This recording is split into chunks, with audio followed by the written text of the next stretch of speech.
They say money can't buy everything. But that night, when Mr. Thomas Harrison collapsed in my arms at 2:47 a.m., gasping for air with tears in his eyes, I learned something different. Sometimes, the richest people in the world are the most desperate. And sometimes, they'll give you everything they have. Before we dive into this story, if you believe in the power of kindness, human connection, and second chances, hit that subscribe button right now. This story changed my life forever, and I have a feeling it might just change yours too. Now let me take you back to that night. My name is Diana Brooks, and I'm a nurse. Not the kind you see on TV shows, all glamorous and saving lives with perfect hair. I'm a night shift nurse at Metro General Hospital, and before that night I was just trying to survive. I'm a 32-year-old black woman, a single mother to my 7-year-old son Trevor, and honestly, I was tired. The kind of tired that sleep doesn't fix, the kind that settles into your bones after years of working 2 jobs, stretching every dollar, and wondering if your car is going to start in the morning. I'd been at Metro General for 6 years by then. 6 years of overnight shifts. 6 years of walking those sterile hallways while the rest of the world slept. People don't really see night shift nurses. We're invisible, you know. We're there when everyone else has gone home, when the hospital is quiet except for the beeping machines and the occasional code blue. We're understaffed, overworked, and most days I felt like I was running on fumes and coffee. But I loved it. Despite everything, despite the exhaustion and the struggle, I loved helping people. When someone is scared and hurting at 3 in the morning and you can hold their hand and make them feel a little less alone, that matters. That's what kept me going. That and Trevor. My baby boy was my whole world, and every tired step I took was for him. That particular night started like any other. 2 nurses called in sick, which meant I was covering 2 entire floors by myself. My feet were aching before my shift even really began, and I knew I wouldn't sit down for the next 12 hours. But you do what you have to do, right? You put on that smile, you tie up those scrubs, and you show up. Because people are counting on you, even if they don't know your name. It was 2:30 in the morning when everything changed. I was checking on a patient in room 412 when I heard the commotion downstairs. The ER doors burst open and suddenly there were security guards everywhere, people shouting, someone barking orders into a phone. And in the middle of all that chaos was a man being rushed in on a stretcher, clutching his chest, his face twisted in pain and fear. I ran down immediately. That's what we do. We run toward the emergency, not away from it. The ER was in complete chaos. This man's security team was trying to control everything. His assistant was on the phone calling what sounded like half the city, and the poor guy on the stretcher looked absolutely terrified. He was maybe in his late 50s, silver hair, expensive suit even in his condition. But what struck me most were his eyes. They weren't the eyes of someone important or powerful. They were the eyes of someone who thought he was dying. I pushed through the crowd and went straight to him. I took his hand. It was cold and trembling, and I leaned close. "Sir, look at me," I said, keeping my voice calm and steady. "You're going to be okay. We've got you. I need you to breathe with me, all right? In and out. Stay with me." His eyes locked onto mine, and I saw something shift. The panic eased just a little. He nodded, still struggling, but he was with me. The doctors rushed him into emergency surgery. It was his heart, a major heart attack. I assisted where I could, but mostly I just stayed close. I held his hand when they prepped him. I talked to him, kept him conscious. "What's your name, sir?" I asked. "Thomas," he managed to whisper. "Okay, Thomas. I'm Diana, and I'm right here. You're not alone." I didn't know who he was. I don't watch much TV, and I definitely don't follow billionaires or celebrities. To me, he was just another patient, just another human being who needed help. After the surgery, when they moved him to the ICU, I learned from the other nurses who he was. Thomas Harrison, billionaire businessman, one of the richest men in the country. Everyone was whispering about it, about how we had to treat him special, roll out the red carpet. But I didn't care about any of that. He was my patient, and he needed care, the same care I'd give anyone. They put him in a private room on my floor. His family had been called, but they wouldn't arrive until morning. So there he was, this supposedly powerful man, lying alone in a hospital bed at 4 in the morning, staring at the ceiling. I had 100 other things to do, but something made me stop. I knocked softly and peeked in. "Mr. Harrison? You doing okay?" He turned his head and I saw it again, that loneliness in his eyes. "Can't sleep," he said quietly. "I keep thinking, what if I had died? What if that was it?"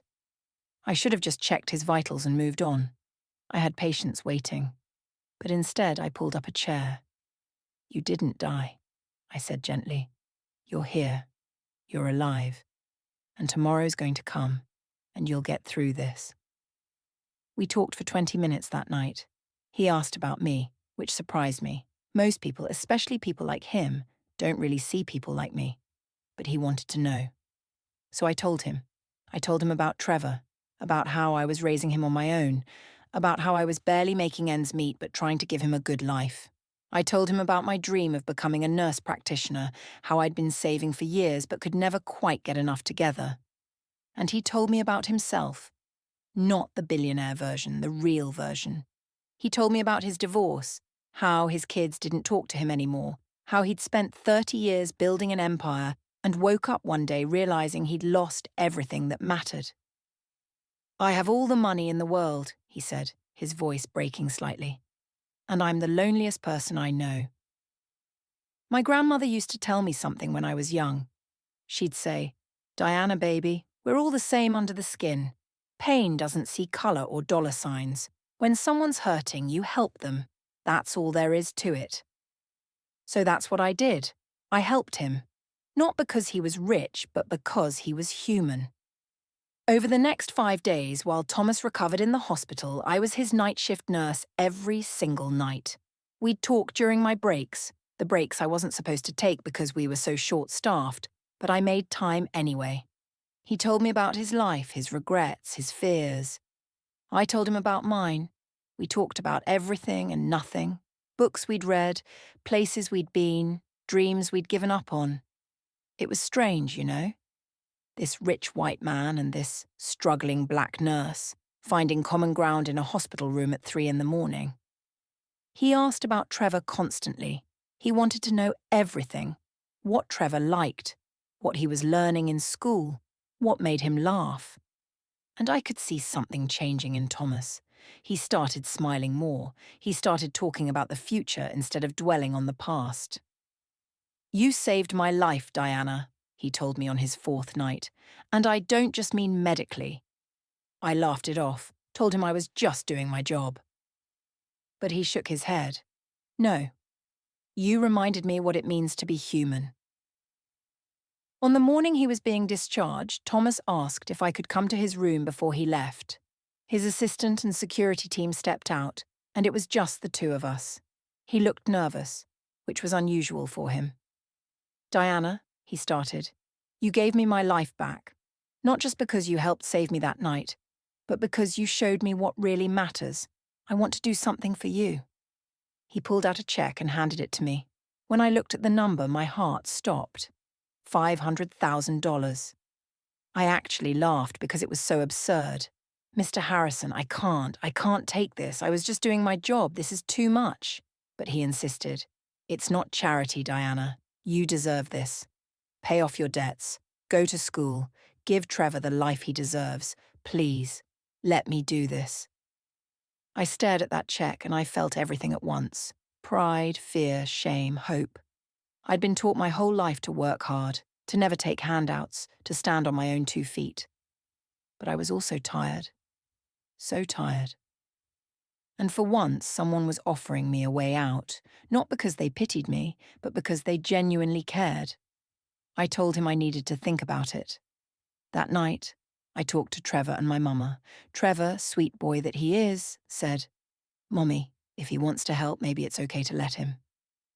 And my mama, she looked at me with those wise eyes and said, "Baby, sometimes blessings come in unexpected packages.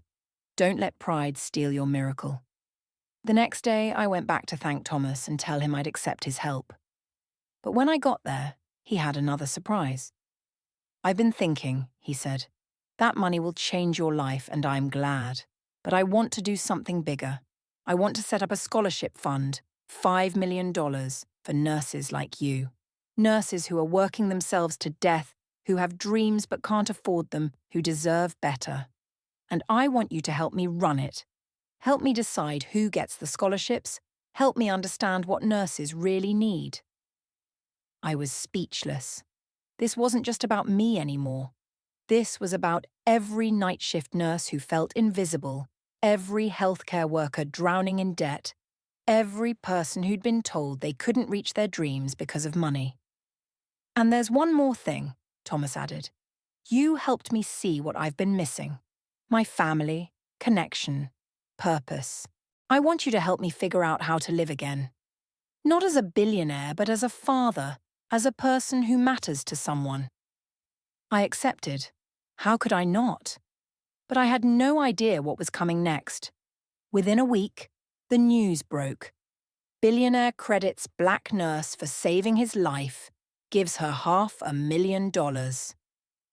Suddenly, my face was everywhere. News channels, social media, newspapers. People I'd never met had opinions about me, about us, about everything. Some people celebrated the story. They called it beautiful, inspiring, proof that kindness matters. But others, Lord, the others. The comments online were vicious. Gold digger, manipulator. She's using him. Some people made it about race, saying all kinds of hateful things I won't repeat. They questioned my character, my motives, everything about me. I'd been invisible my whole life, and suddenly I was under a microscope, being judged by millions of people who didn't know me at all. It was overwhelming. I cried a lot those first few weeks. I wanted to give the money back, disappear, go back to being nobody.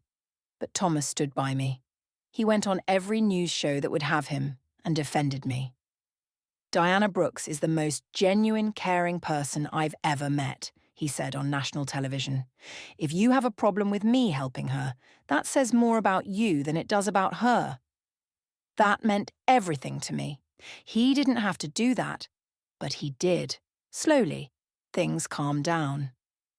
I enrolled in the nurse practitioner program, something I'd dreamed about for years. The scholarship fund launched, and we started reviewing applications. Reading those stories, seeing how many people were just like me, struggling and dreaming and hoping, it broke my heart and healed it at the same time. We gave out our first 20 scholarships 3 months later, and I cried watching those nurses receive their letters. Thomas changed too. With my encouragement, he reached out to his daughter, who he hadn't spoken to in 5 years. It was rocky at first, but they started having coffee together, then dinner, then real conversations. He volunteered at the hospital, funding better break rooms for night shift staff, better equipment, better pay. He met Trevor and they became best friends. Thomas taught my son chess, came to his school events, treated him like the grandson he'd never had.